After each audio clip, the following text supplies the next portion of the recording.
আগে নির্বাচনে প্রচারের সময়ও বলেছি, বারে বারে বলেছি যে কলকাতাতে বিদ্যুতের ট্যারিফ এই নির্বাচন চলাকালীন খুব সাইলেন্টলি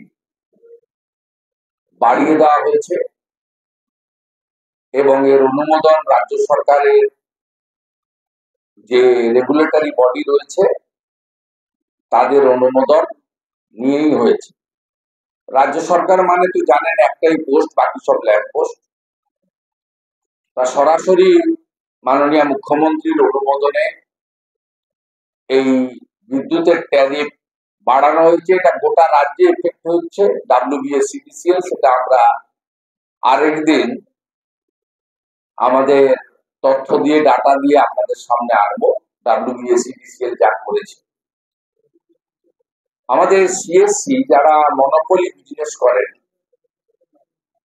তারা এই ইলেকশন চলাকালীন দুগুণ তো বটেই, কোথাও কোথাও তিনগুণও ট্যারিফে সিলিং চেঞ্জ করে বাড়িয়েছেন। আমাদের কাছে কিছু ডকুমেন্ট আমরা এখানে রেখেছি, অসংখ্য ডকুমেন্ট। তাতে আপনারা এটা দেখতে পারেন 4 আর 5 একইভাবে এই বিলগুলো আমরা অসংখ্য এখানে এনেছি। 4 মানে এপ্রিল, মে এবং জুনেও এই ট্যারিফ পরিবর্তন করে মূলত CSC এলাকা, যাকে কেন্দ্রীয় এলাকা বলা হয়, দক্ষিণ 24 পরগনার একটা বিরাট অংশ থেকে শুরু করে হুগলি হাওড়ার একটা বিরাট অংশ থেকে শুরু করে বারাসাত মধ্যমগ্রাম, একটা পুরো কেন্দ্রীয় এলাকা, ছোট বড় মিলিয়ে প্রায় 50টার মতো মিউনিসিপালিটি আছে, কর্পোরেশন আছে। তার জনগণ সরাসরি এফেক্ট হয়েছে এবং এটা লক্ষে নয়, কোটিতে। এবং যে সরকার প্রো পিপুল বলে দাবি করে, যারা টোল বিতরণ করে এবং অ্যাপিজমেন্ট, তুষ্টিকরণের রাজনীতি করে নির্বাচনে জিততে চান, সঙ্গে তো ছাপ্পা আছে, তারা খুব সাইলেন্টলি মধ্যবিত্ত, নিম্নবিত্ত এবং খুব ছোট ছোট যারা দোকান থেকে শুরু করে, যাদের খুব সামান্য রোজগার, একটা ফিক্সড রোজগার, তাদের উপরে একটা ভয়াবহ অর্থনৈতিক অবরোধ নামিয়ে নিয়ে এসছে। আমরা ভারতীয় জনতা পার্টির পক্ষ থেকে এই জনবিরোধী নীতির প্রতিবাদ করছি এবং পরবর্তীকালে WBSCDCL এর গোটা রাজ্যব্যাপী বিদ্যুতের ট্যারিফ বাড়ানোর বিরুদ্ধেও আমরা বলবো এবং রাস্তাতেও নামবো। আমরা আজকের এই প্রেস কনফারেন্স থেকে অবিলম্বে রাজ্য সরকারের অনুমোদনকারী যে সংস্থা, রেগুলেটরি বডি, যেটা রাজ্য সরকার অনুমোদিত,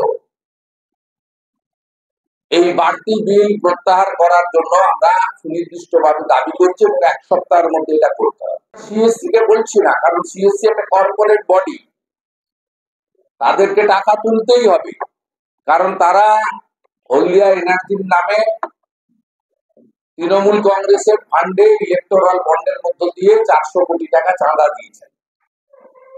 400 কোটি টাকা যে সংস্থা তৃণমূলকে চাঁদা দেয়, তাকে 800 কোটি টাকা জনগণের কাছ থেকে তুলতেই হবে, এটা ধ্রুব সত্য। আমরা রাজ্য সরকারের যে অথরিটি যারা এর অনুমোদন দিয়েছেন, জনস্বার্থে এর প্রত্যাহারের দাবি করছি 1 সপ্তাহের মধ্যে।